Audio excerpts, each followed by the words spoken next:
Kung ang tao marunong magsalamat, maraming mga asawa ang magiging tapat sa kanilang kapiyak. Lalo pat marirealize mo, yung asawa mo, hindi ka naman ito kaano-ano, hindi ka nito kadugo. Iniwan niya ang kanyang ama at ina, nakadugo niya at talagang nagmamahal sa kanya para sa iyo. Na dahil sa sobrang pagmamahal sa iyo at sa mga anak ninyo, later on, parang nawala na yung mga plano niyang gawin sa buhay. Nakalimutan na niya ang kanyang sarili sapagkat nataon na sa pagmamahal sa iyo at sa mga anak ninyo. Kaya nga, lalong-lalo na yung mga misis, di ba?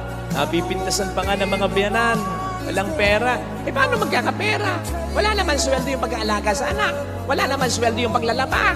Wala naman sweldo yung paglilinis ng bahay. Wala naman sweldo yung pag-aalala kung ano lulutuin. Wala naman sweldo yung pagtupi ng mga damit matapos na yan ay labahin at planchahin. Kung susweldohan mo yan mas mayaman pa yan kaysa mister niya sapagkat walang katumbas na halaga ang faithfulness ng isang asawa sa kabiyak niya at sa mga anak nila.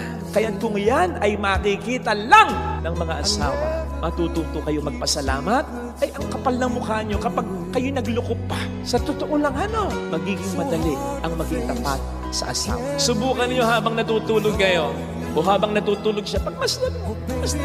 Kita mo, hindi na yan yung dati Kasi wala na yung figure.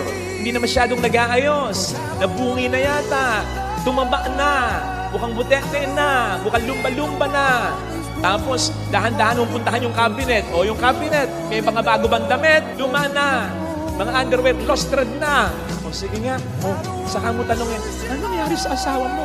Dahil sa pagmamahal sa iyo at sa mga.